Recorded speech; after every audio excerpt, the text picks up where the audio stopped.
Yeah, you were paralyzed in 91 during the parachute accident that you referenced. Do you mind running me through it? No, not at all.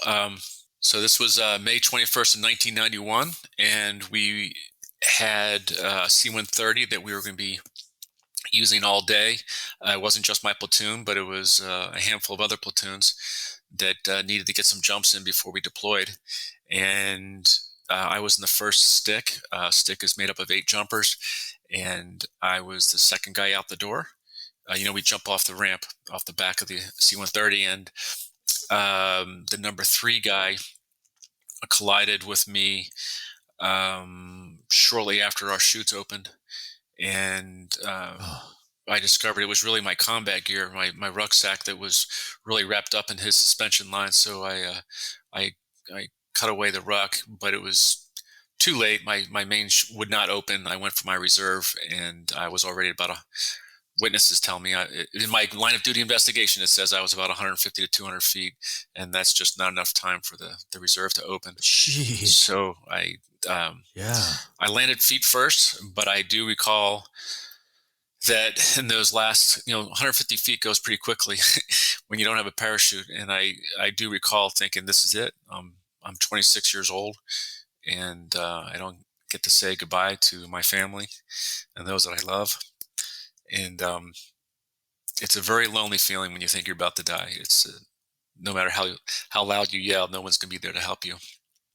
And I do remember waking up in the drop zone with a circle of my platoon mates, and I remember hearing the helicopter coming to come, medvac me over to Balboa Naval Hospital. And I remember being loaded onto the helicopter, and the corpsman kneeling above me and just having a very solemn look on his face and just shaking his head like this is not good. And I was landed on what felt like the rooftop of Balboa Naval Hospital, and I was in the emergency room, and they were, you know, up until that time, I was either an Indiana swimmer or I was labeled as a Navy SEAL, and that was really my identity. Yeah. And to lay there under all these bright lights on this table with people wearing masks and white lab coats, just basically cutting my equipment off of me. I remember telling them, "Don't cut off the shoelaces of my jump boots," and but they're basically very quickly I was being stripped of my identity, and in a matter of seconds, I was just laying there naked, unable to move anything. And they had Oh.